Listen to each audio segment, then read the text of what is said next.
Hello everyone, আসসালামু আলাইকুম। কি অবস্থা সবার? আমি এখানে আমার 2 বাচ্চার জন্য সেরিল্যাক্স তৈরি করতেছি।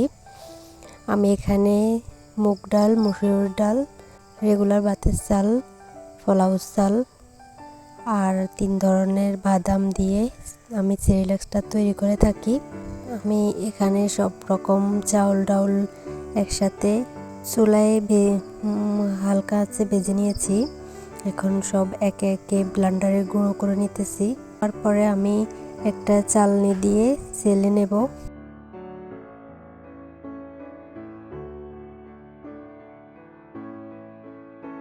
আমি আমার দুইটা বাচ্চার জন্যই সেরিল্যাক্সটা তৈরি করি ঘরে, এবং কিভাবে বানিয়ে খাওয়াই সেটাও আপনাদের সাথে শেয়ার করতেছি।